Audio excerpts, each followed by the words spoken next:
Hello and welcome to Media Monitor on the SABC News Channel, independent and impartial. Now this is where we take a look inside the world of media, analysing the trends, the issues and the reporting of some of the week's top stories. Thanks for joining us. I'm Peter Ndoro and this is what's coming up on the show today. As we move closer and closer to the May general elections, fake news continues to undermine the credibility of journalism. Today we ask, what is the media doing to fight back and counter the proliferation of disinformation, especially as we've just entered this year's election period? Tech companies are also taking up the mantle. Find out how. Community radio stations are crying foul, accusing the Broadcast Research Council of not doing their radio audience surveys fairly. They say that by understating their listenership figures, this has had a direct impact on their advertising revenues. All of that's still to come. But first, let's take a look at what's on the front pages of your Sunday newspapers this morning. And we start with the Sunday Times front page, which talks about new claims of racism and sexual harassment hitting the Democratic Alliance. A female member says that she was left off the party's parliamentary list after accusing a colleague of sexual harassment, and yet another senior MP accused of racism and xenophobia made it onto the list without facing any action. The City Press has an interesting headline. It's gone with ANC Secretary General Ace Magashule suggesting that the ANC doesn't need white votes in the next general elections, saying that the majority of the party's votes have always come from black voters. The ANC has always attracted some white voters who believe in democracy and non-racialism, but he didn't believe that there would be a huge increase in white support this time around, when in the past they didn't even vote for Mandela. The Sunday Independent has gone with a story describing the horror and the heartache that followed the terror attack on two mosques in New Zealand that left 49 people dead. The gunman who shot the worshippers posted a 74-page manifesto of hate called The Great Replacement, in which he described Nelson Mandela as a terrorist. The Sunday Tribune is leading with the same story, speaking about the hate that filled the 49-year-old shooter, who says that he too will get a Nobel Peace Prize one day when his people achieved victory and took power, adding that he expects to be released after 27 years, just like Mandela was for the same crime. The New Zealand shooting, also the front page of the Weekend Argus, taking the angle of how the country's peaceful image had now been shattered and replaced by one of horror. Christchurch, the largest city in the country's South Island, has been described as a place of transformation where change and innovation have been embraced. All right, so those are your newspapers, and we'll be unpacking those. And in fact, my guests, let me introduce them to you now, who are going to be helping us make sense of these stories, are Amina Frensa, who's the chairperson at the Institute for the Advancement of Journalism, and the CEO of Media Connection, Nkobane Mapiri. To both of you, a very good morning. Thanks for joining us. All right, so those are my guests, and we will be looking at all of those stories and more in the next hour or so. But first, we start with the May elections that are just around the corner. And it's no secret that fake news is a major problem, one that has been increasingly impacting on mainstream journalism.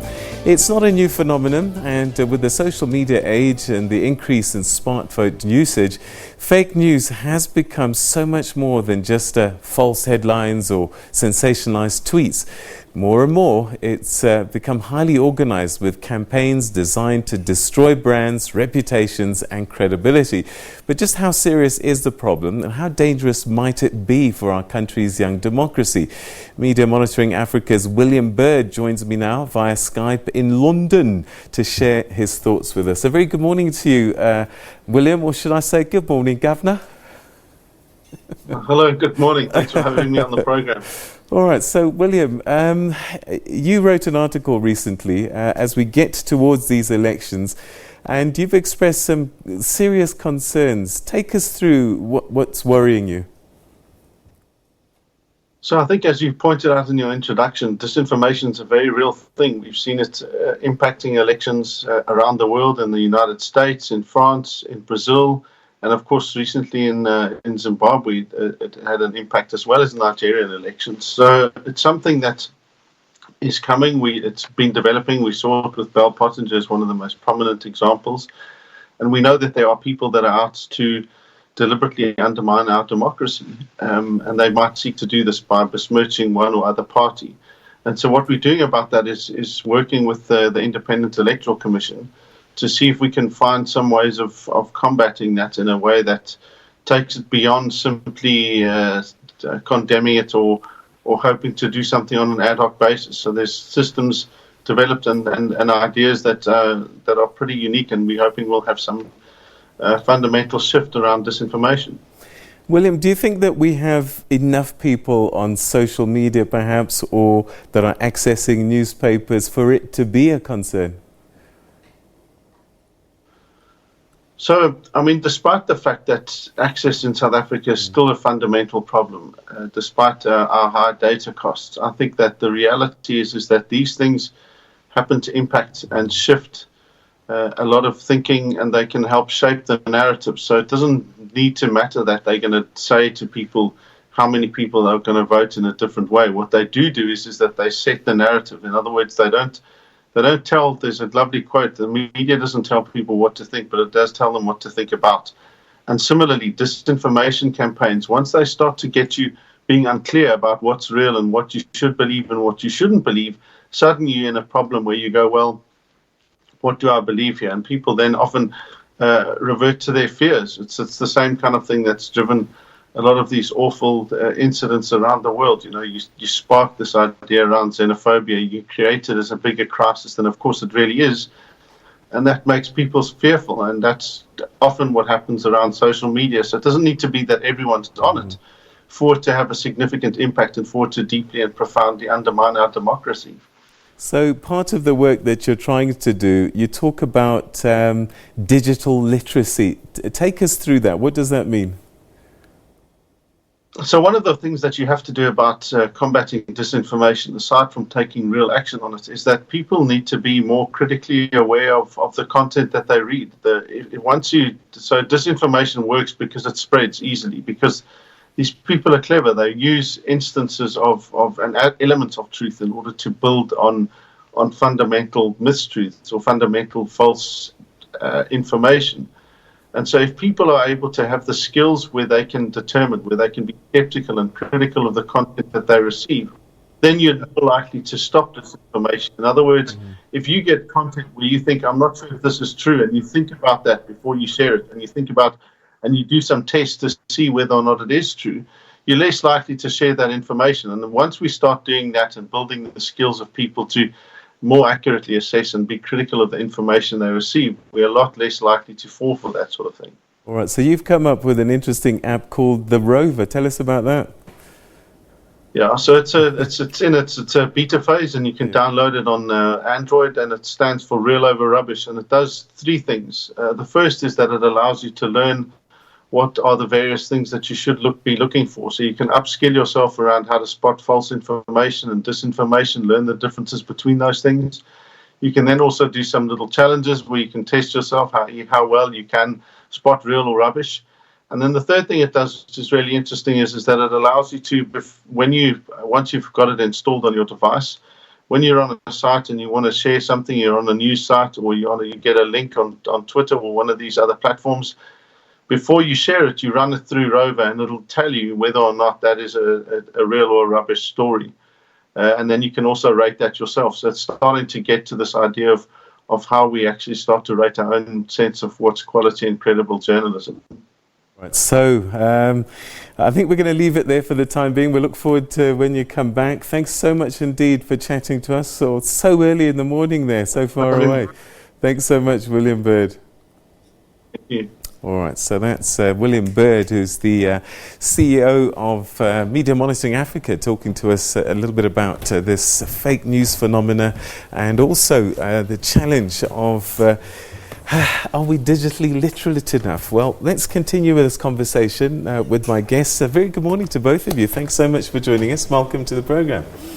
Thanks, Peter. All right, so Amina, is it sufficiently a big problem for us to be concerned? And you know, we've seen in the past, Bell Pottinger. We even saw a black ops operation from the ANC war room. Might we be very susceptible, do you think, to disinformation in this election coming up? Very, very much so, and we need to be aware.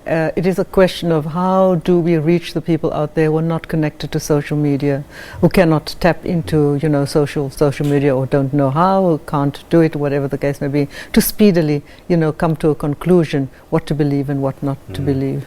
I think for me that is a problem. And before you can even get there, before they can even have an inkling of how to access it via social media, to find out maybe what might be the truth, it is very difficult. It's literally spread like a wildfire, a bushfire that is uncontrollable. It could be a rumor, could be dirty tricks, and I think we're going to see a lot more disinformation, especially here in South Africa with the election campaign coming up.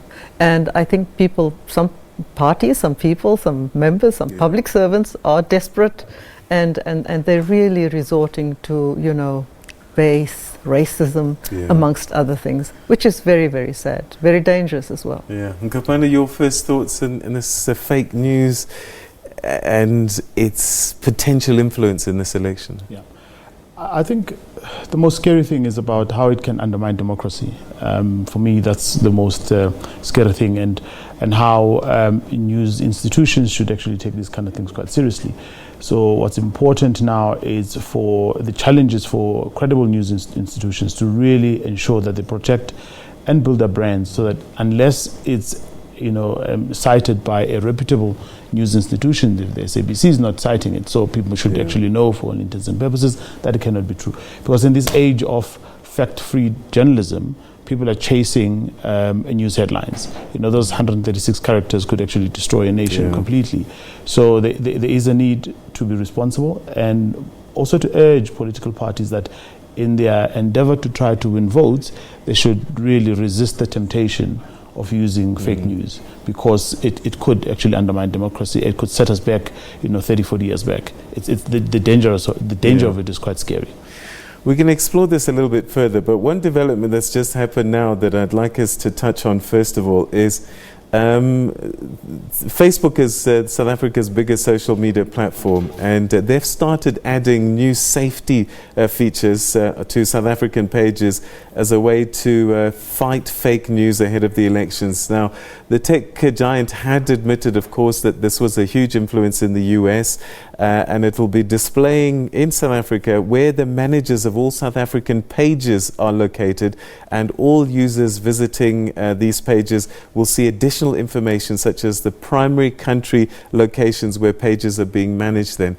And it does talk about the influence that Facebook's, and that is not a newspaper, but the platform itself has in terms of spreading information. Oh, absolutely. Once it's out there, it's very difficult to counter. The damage or the good is being done. But I'm glad that countries are getting involved, with some form of legislation to say this is how you need to behave, this is what we expect. Then it comes down to basic ethics. It is an unregulated environment, so literally one needs the cooperation, of the Facebook, management, if you like, owners, if you like. And I think it's very difficult to regulate. But I think devolving that responsibility, I think, it would make some difference. But it is very difficult. It's very difficult. Nkopane, I suppose one of the tricky things here is freedom of speech versus censorship, because it's not against the law to lie. I suppose when you start defaming, that's when you cross the line. But I should be allowed to go online and lie if I want to. And if people want to believe my lies, surely that's my right. Yeah, I think in as much as the right to freedom of expression is expressed in the Constitution, but that right is not a limitless right? In a sense that for as long as that right does not trample on other rights. So therefore, defaming other people, and people have got right to privacy and so on and so on. So it's a very serious matter. And I think where we're at now, I think the issue around ethics becomes one of the most important things that we've got to look at. and look at, from a journalistic perspective, even the sort of the training, the supply lines of young journalists, that the challenge comes back to institutions of higher learning, where we train the journalists that one of the most important anchors of journalism is indeed the ethics of it all. Because now social media has given the general public the ability to publish information on their own, so therefore issues around regulation and balance it out to say, how do you ensure that what you put out there, you could actually be held liable and responsible for it. And those measures that Facebook and other social media platforms are putting in place are actually quite welcomed and quite important for us, because at this stage we cannot be crying and say we need to have uncensored and I don't believe it's actually censorship, but it's about protecting our democratic country. It's very important. Unless we do that, we'll find ourselves in a very tricky situation. All right, so Amina, it's only recently that I really started to interrogate the difference between misinformation and disinformation. And my understanding is that disinformation is deliberate. You are on a campaign and actually disseminating the information, whereas misinformation sometimes is by mistake, or you do it without thinking. And I just wonder if our journalists are vulnerable to being part of misinformation by taking people on their word or retweeting and so on and so forth. And is this something that we really need to be cognizant of? Oh yes, whatever you call it. I think if you look at what is news, if you define what is news, it's got to be fair, it's got to be ethical, it's got to be critical, it's got to be balanced, and so on. Just the word fake news is a misnomer before you even get to misinformation and disinformation. Yes, our journalists have been taken for a ride, led along the wrong path, as we have seen from some of the complaints that have been very public recently. I'm also on the press council, and that is where we deal with some of the complaints of online journalism as well as print journalism. And yes, there's been misinformation. It's difficult to distinguish what is misinformation and what is disinformation. It's a question of what is the intention and what you get from the source, from the journalist as well. What is the intention? So I think we have to be careful with some of these words. Some of the stuff is just blatant propaganda. Not news, not even fake news, but disinformation. Is there a difference between misinformation, disinformation, and propaganda? So where a political party throws out information and overstates the things that they've done, couches them in a certain way, are they allowed to do that? What's your take? I think my take is that political parties have the right, really, to communicate their messages and frame it in such a way that it needs to resonate with the intended recipients, for as long as the information is actually not devolved or any truth in it. It's quite important that need to be sort of a guiding principle. But if they deliberately go out and misinform or disinform in this case, exaggerate, right? Yeah. Exaggerate. This is where the problem then would become. And I think downstream you realize that voters will become a bit more discerning and realize that this is not actually what the real facts are, because people have got a real and lived experiences about what the political parties claim they've done or claim they will do. So from my perspective, that it's all well and good to take a message and frame it in such a way that it will land the best way that it can land, without necessarily misinforming and creating the facts that are not there. Okay, and I suppose this is where fact-checking is going to become a big thing. I notice also Facebook has joined partners with Africa Fact Check, to make sure that the information that's being spread is actually true and is not exaggerated and embellished. But as journalists, we're going to have to do that even more as well. Absolutely, absolutely. It is our duty and our calling and our mission as journalists and workers in the communication industry, actually, to bring it to the electorate, if that is what we are talking about in terms of, party dishonesty and so on, and to help interpret that as well, and actually put people on the spot. Promises are being made, And it's too late when those people are in power and they don't keep their promises. But I think, yes, the lies have to be, questioned, uncovered, exposed, if we can, as far as we can. We can only reflect what is out there. And sometimes it's a question of what you interpret, what you analyze, what you overinterpret. But it's a dangerous game out there, and I think we need to keep our public in mind. How we're only as good as how well we can inform our public. All right, so I wish we could carry on talking about this. So many areas of concern, but we're going to have to take a quick break, and when we come back, we'll focus our attention on community radio, which is under siege, seemingly.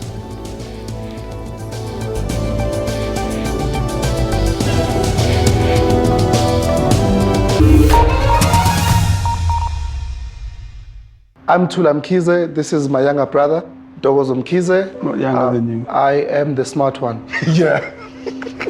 I like his face because I like my brother's face because it looks just like mine. Growing up, there wasn't much sex talk. There were no birds and the bees at the house. We would always joke about how if there's no rubber, there's no action.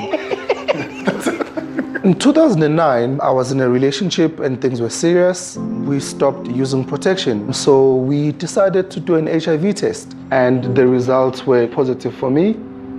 So when I got the call with my brother telling me that he's HIV positive, my world was turned upside down, thinking that I was going to lose my brother. They didn't force me to have unprotected sex. It was a decision that I made. With everything we've been through, condom use gives us peace of mind. Use a condom. Have peace of mind. Hashtag no regrets. Ekurhuleni Artisans and Skills Training Center is a practical artisans and skills development center who equips students with the necessary knowledge and practical experience to enter the labor force as semi-skilled workers. There is a strong focus and need for skills training in specific areas like boiler making, rigging, pipe fitting, welding, CNC programming, plumbing, electrical, air conditioning and refrigeration, bricklaying, carpentry and painting at the center. Ensure your future today with the Ekurhuleni Artisans and Skills Training Center. Momentum. It keeps us going even when life sets us back. With Momentum Car and Home Insurance, you can claim for hail and windscreen damage with the Momentum app and call for emergency services to protect you and your family. SMS HAIL to 42024 or speak to your financial advisor for a quote. That's why we're here for you.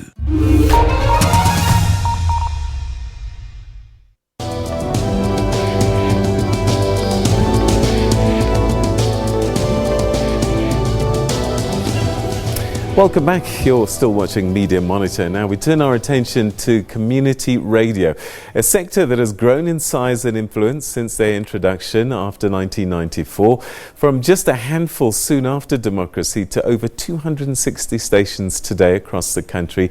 And they are certainly now very much a part of the South African media landscape. Sadly, though, one of their biggest challenges has been sustainability. Many have had to close down over the years. Like other mainstream radio stations, they need advertising revenue to survive, and ad spend is very much dependent on audience sizes. So what happens when those measures are not accurate? Well, that's what the community radio organisation says that they are facing, and this is hurting them financially. To tell us a little bit more, I'm now joined by executive member and of the organisation and spokesperson Nick Mutlong. Thanks for joining us, Nick. Welcome to the programme. Thank you, Peter. All right, so you're unhappy, particularly with the Broadcast Research Council of South Africa. Why? Look, it's been challenging years. We look at these RAMs as it's a so fraudulent. Now RAMs are the audience measures that they do. Yes, yeah, it's a big problem because if you look at in the country, community radio stations are the dominant broadcasters in the country, and they are the broadcasters which are broadcasting into their communities. And if you look at those communities, there's such a lot of products, like you're talking about your big brands products. And again, community radio station, they even source new talent for commercial stations, even like your SABC, your provincial commercial stations. But now the big problem, it comes in is BRC RAMs, where it's actually, we see them, or we don't even recognize them, but we see them as an obstacle that is being used so that we don't get our share of advertising revenue. Do you think they're doing it deliberately, or that there's just a flaw in the way that you think they're doing their surveys? I think so. You look at the board of BRC, there's not even a community radio station there, so we don't have a voice. But why are they doing research about us if even you don't have a voice? If you ask them about, can we get information about that research, they will tell us that we are not subscribers, so we don't have access into that information. It happened about 2 years back when I actually even asked a simple question about Madibeng. It happened. And that's your radio station. That's Madibeng. It's our municipality where I'm broadcasting. The answer was told it was, it's a village, which is correct. There is Madibeng village in Mafikeng, but they actually missed out that actually there is municipality, and we're sitting in the border of 3 provinces: Limpopo, Mpumalanga, and Gauteng. But when I said to them, but are you aware that Madibeng, actually, if you have done research, clearly you can give me the stats of like the population in that area. When they told me that there's about 400,000 people living in there, but I said that cannot be correct. Those stats are 1994 stats. But are you telling me Marikana is becoming one of the developing areas, population is booming because of the mines in there? So Marikana on its own, you're looking at about a population of 3 million people. So what are we talking about here? Can we have access of the samples that you have done? So we haven't even got that information. There's even, again, ghost stations. Those stations has been licensed, but they're not broadcasting. When we ask them, but how can the stations which are not broadcasting have RAMs more than the stations which are already broadcasting? All right, so let's just be clear. What you're suggesting is that there are radio stations that are not broadcasting, that are literally silent, and yet when the measures come out, they have more listeners than your station that is operating. Correct. So this is where we saw that something's wrong here. Now, clearly, I must say that what I did is I did phone the BRC. I tried to get them onto the program. They said that they couldn't. I sent questions via email. They said they'd get back to me. But in a very brief chat, he suggested that the thing about ghost radio stations is that they do their measures during a certain period and they only come out much later. And so that by the time the RAMs come out, maybe the radio station has shut in the interim period. Not really, Peter. There's the stations that I know in my area, the guys who got the license, they've never been on air before. They only got the license, but you find that they do have RAMs. But when you look at it on our own, we can see that perhaps maybe they're working on a database that they get from ICASA, and they start making numbers and all that stuff. But all we're saying is that, please, can you just show us, how do you do your research? And give us a samples so we can understand, because we know our communities. We work with our communities. If you go in our areas, a lot of people, they listen to community radio stations because they're more interested in the local community news. So clearly, this is where we don't understand that. Is there any way that you can find out how many listeners that you have? Are there any indicators? We have. Community radio stations we do have, but we cannot make it official, saying that like this is the measure that we've used, because sometimes we normally do phone-in calls. Sometimes we go in our communities, we do an outreach programs, we talk to our communities, and sometimes we even post it on social media. You can see by the response that you're getting from the social media as well. But now it becomes challenging, as we said. We are grooming the new talent. We are sourcing the talent to big stations, SABC, commercial stations. But how come if we're doing that, but we cannot get our share of advertising? The reason why, a lot of people think that the community radio stations are making money. The challenges that we face is because of sometimes, when the station manager doesn't get salary, he's hungry, he cannot keep up with the work, the load of work that it's actually required at the station. The new talent, you cannot keep the talent at the station because you can't pay them. Why? Because there's no revenue coming in. Okay, all right. So you're crying for a bit more transparency from measures such as the BRC.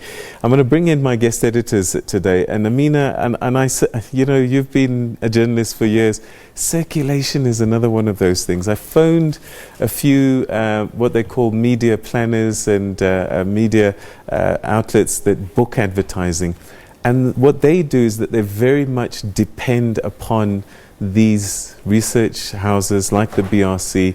They don't test the waters themselves, and so they place ads according to that. And I just wonder, when I think back in history, we had the information scandal with Louis Layton Co., etc., etc., and circulation was a big issue. And also, how do you measure newspapers that are given away for free? This has been a challenge, hasn't it, in terms of getting the right numbers, even in print? It has been, and it's a very neglected area. When community radio station was started with the advent of democracy, 92, 93, 94, we were very involved in setting it up and our relationship with ICASA as well to do their job and so on. But it looks at the moment that it's a bit of a minefield out there. There's this neglect. Like my colleague rightly says, the community radio stations are vitally important. It's a training ground, for the talent that the SABC and other so-called mainstream media, reap from. So I think a very important area, a very neglected area. But it's a question of what he has just cited. I mean, what recourse is there? Where is ICASA? What is ICASA doing? We cannot leave this to just become, a festering problem. It's deep enough already, the way I see it and the knowledge I have. It's very neglected, it is underrated, and I think it's also perhaps underutilized, for some of the very reasons that he said. But I think there's a wealth of talent out there, talent of basically volunteers, if you like. So a funding model perhaps needs to be discussed and looked into as well. It, as I said, in general, is a neglected area, and I think we can do more. Some are thriving, some are doing well, but I think we can do more. It's very much part of our media landscape, which is diminishing. Yeah. And while our media landscape is diminishing, such as so-called mainstream media, community radio stations, they've been on a growth trajectory. Those who are still there, and those that are operating, and those who can tackle the challenges. But I think there's growth. It is a sector that really needs to be looked at. Kovane, I'm going to ask you now, do you think the advertisers are being a bit lazy and that they're not coming to the party because they're relying on this information from independent measures, and that they're perhaps ignoring a huge audience and not communicating directly with people at their grassroots? I read an article somewhere that they said that more than 80% of people speak in their local languages domestically in this country, which then implies to me that a lot of this advertising should be actually in our languages. Even if you are upper income or middle income, you're probably tuning into a local radio station.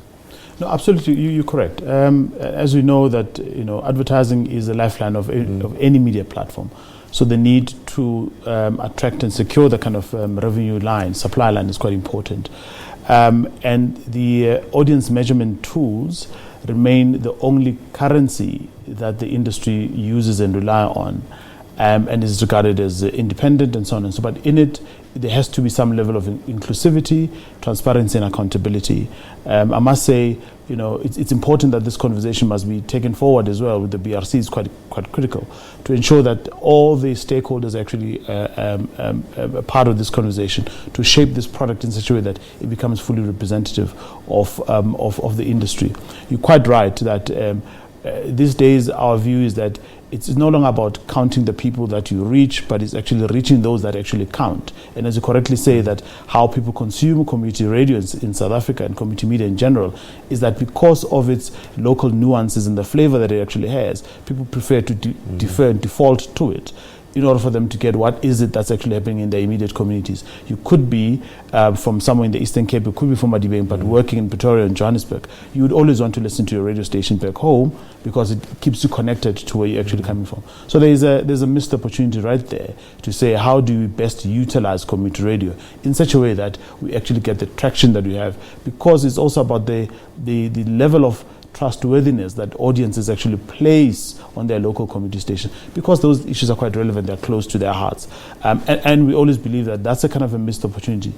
But there is a space for engagement, there is a space for dialogue, and everybody must come around the table and find lasting solutions. All right, so you've got 20 seconds, your final thought. Yes, I agree with Mr. Mkopane. You know, as we said, we just want to have a voice. We need to have a fair RAMS. You know, we need to have a share of our advertising revenue as well. And that's how you'll see community radio station will start developing and growing. All right, Nick Mutlong, thanks very much indeed, and we wish you the best of luck.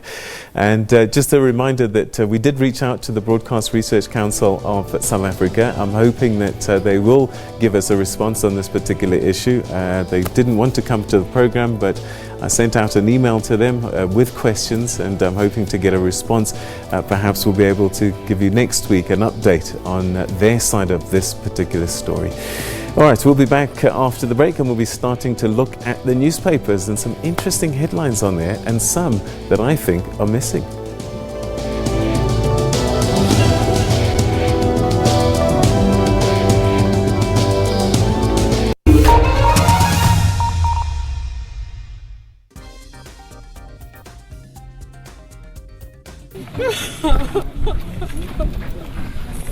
The anguish,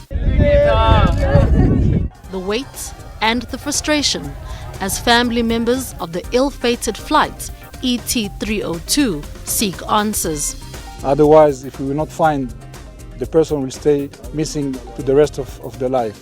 Watch African Perspective as we bring you exclusive stories on those affected from Kenya. We understand in total at least 22 people died in that crash who worked for the United Nations. 6 of them worked for the UN here in Nairobi. Ethiopia. A tent has been set up at the crash site for friends and relatives of the victims of the plane crash to do memorial services if they want to. And Lesotho, telling the African story from the African perspective. Tandega, her weird family and cray-cray friends bring you another cheeky season. Everything new, brand new. Well. Into zamgela. Tandega benkuluma namaziputhe efonini uthi ucela space bag.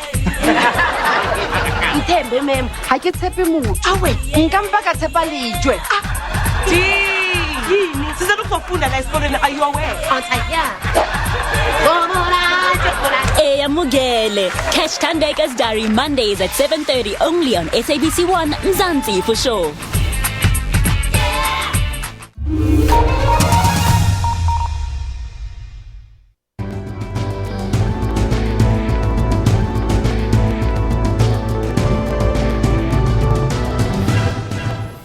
Right, it's time now on Media Monitor to take a look at the newspapers, and we start with our new feature, and that's getting an international view of front pages from a country on the continent. And today we go to the Kingdom of Eswatini, and taking us through the headlines there is the editor at Swaziland News, Zweli Martin Dlamini. Thanks very much for joining us on the program, Zweli. Let's start with your publication, the Swaziland Times. What's your lead? And that's an online publication, isn't it? Yes, it's an online. It's actually the Swaziland News, Peter. Yes. What are you leading with? Yeah, in the Swaziland News, we're leading with a story. It's almost similar like the Guptas, you know, the story of the Guptas in South Africa. In Swaziland, we have a powerful family known as the Mansour family. It's dominating the retail industry, and as well, it is slowly influencing the Swazi politics.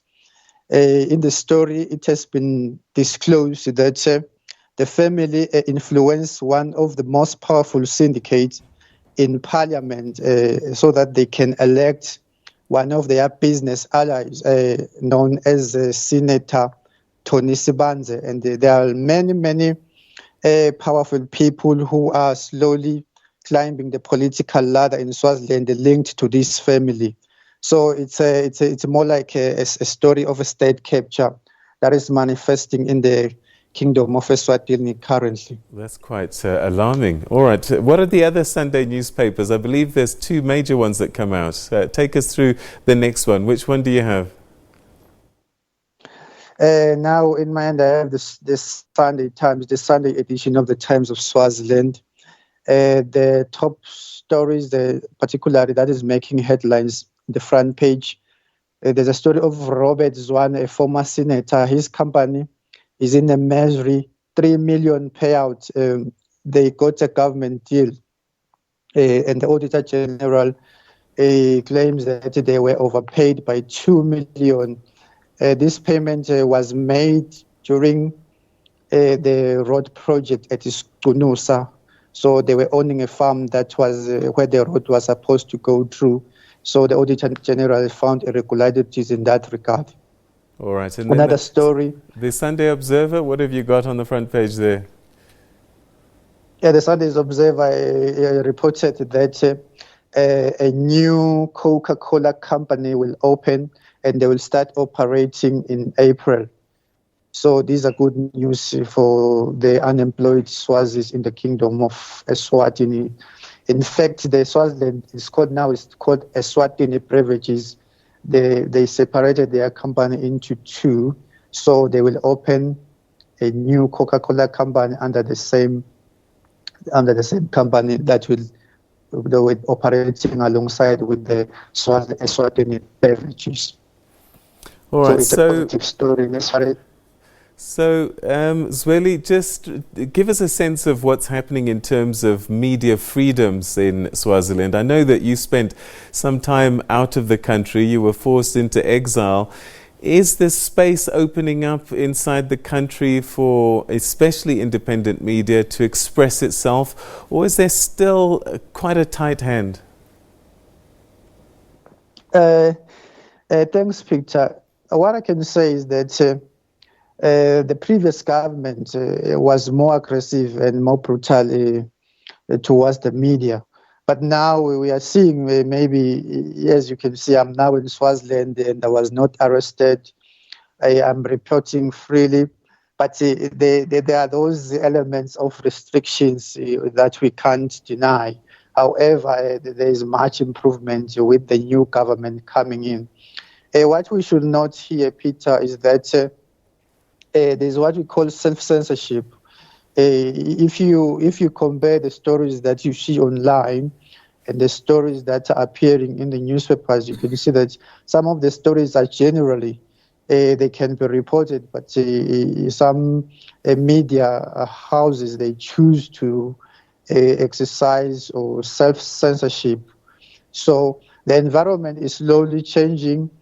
I will add that last month, one community radio station was allowed by the government to register. They spent about 15 years trying to get a license because there are those restrictions in the media landscape. Wow. But we are hoping, Peter, that with the new government and coming in, we will see some improvements. However, I can safely say or confidently confirm that there is no entirely media freedom, but it is slowly improving. Maybe with time we will see some major changes. Zweli Dlamini, thanks very much indeed for joining us and sharing your thoughts with us from Mbabane in Swaziland. All right, so let's come back home to South Africa because the Sunday papers have been filled with headlines as they do on a Sunday morning. So what grabbed your attention? Let me start with you, Ngovan. Yeah, Peter, for me, it's... Which paper? The Sunday Times. Yeah. The headline that the new race row rocks the Democratic Alliance. And I think, with the political parties having published their election list this week, it's quite interesting to see the names on those kind of lists. In the DA, Dan Colabernat is actually cited as one of those that have been accused of xenophobia. It's interesting to see. Are we interested to see how the political parties actually react to it? On the ANC side of things, the intelligence report that came out, we don't know what Minister Siyabonga Cwele is going to do about that. We are told that he's saying he's unfazed about it. But it's important how the political parties will face the electorate with these kind of names on their list, and how are they going to spin this one? Do you think that people are going to be influenced who to vote for if there's names that they disagree with on the party list? I think so. I think so because it's, you know, I think the sense of the euphoria of democracy has actually died down a bit. So people are a bit more you know, discerning in their choices, especially the young voters. The young voters that are coming out in their millions, they actually were quite critical. So it's important for political parties to understand the kind of temperature that's out there and respond to that temperature. So we cannot, you know, play ignorant to those issues. So if I was, you know, in any of these rooms that are deciding on these things, I'll say, really, in the interest of the broader public and the interest of the party, take out those names that are actually quite tainted. And it's not only public opinion, but these are, you know, cited in very credible reports. So people must actually take a step back. Yeah, it must be a difficult balancing act, Amina, for some of these party leaders and to come up with this list, because some of these names are important in terms of keeping the balance of power. A balancing act, and very, very disappointing, and it will influence how voters vote. But it's what are we faced with at the moment? I think one has to exercise one's vote very strategically, and that's a difficult call to make. Do we close our eyes to breaches in ethics, and major breaches in ethics? Some of those people on the ANC list is they've been very much in the public domain. I mean, they've been cited, they've been named, they've not denied it. I mean, the evidence is overwhelming. You know, people who have lied, you know, so what are we saying? Well, I suppose the voters are going to have to decide. I'm going to hurry us up a little bit because we're running out of time. What grabbed your attention? Well, I think many things, but uppermost in our mind is the tragedy in New Zealand. And so that's how does it start? Sunday Independent, it's everywhere. I think it must be international news as well. The tragedy that is played off there, you know, killing people at prayer. Defenseless people at prayer, but it's something we need to watch. Where is it rooted in? Where does it come from? And if we in South Africa, coming from such a dark apartheid past, if we don't nip racism in the bud, if we don't show and demonstrate intolerance, zero tolerance to the kind of racist remarks that have been made, you know, by public officials and public servants, I think it is a sad day. We could easily have a New Zealand thing on our hands. So I'm going to challenge both of you. I feel that there's a story missing on the front pages of this, and next door, Mozambique, Zimbabwe, absolutely. Malawi, absolutely. Cyclone Ida. Absolutely. How is it not on the front pages of our newspapers? Yes, it should be. It's nearer to home, and it's a tragedy, and it is affecting us and our people and our people nearer to home. You're quite right. Yeah. You're quite right. For me, it's really giving the kind of picture to climate change issues. I mean, it's been a conversation that we've been ignoring, and when I look at those stories, clearly these are the impact of climate change, and clearly the impact and the effects of it. The poorest of the poor people get the short end of the stick in this regard. So it is an important story that we should be able to watch, and it's affecting us. I mean, we now know that Eskom is not able to draw 900 megawatts of electricity from Mozambique anymore, precisely because of this reason. So we've got to look at it. I think it's a good call. So explain to me, is this a failing? Is this deliberate? What's gone wrong? I don't want to bring in neoliberalism or anything like that. But I think most certainly we are neglecting, climate change issues, and with that water and food security and a lot more. I think we can discuss our papers by what is omission, what is omitted, what is not there. There are international conflicts which impact on us. There's unfolding tragedy in Venezuela, the ongoing conflict in the Middle East, human rights violations around the world, Myanmar, Turkey, and everywhere else. Let alone what is happening in Syria and Yemen. I mean, are we not part of this global community? We cannot ignore it. So there's a lot that we do not report on. I think this is it's a great tragedy what is happening in New Zealand. But yes, Idai, like the tropical storm, it's also closer to us, and we have our people there as well. Our people are affected, and what is happening in other parts of Africa as well. It's underreported and it's not there. The reason why, I don't have a complete answer for you, but I think it's a question of resources and what people prioritize. I mean, but to take us back to what we're facing at the moment, you know, terrible election party lists and election manifestos, that is going to continue. But do we even have the resources to cover that adequate?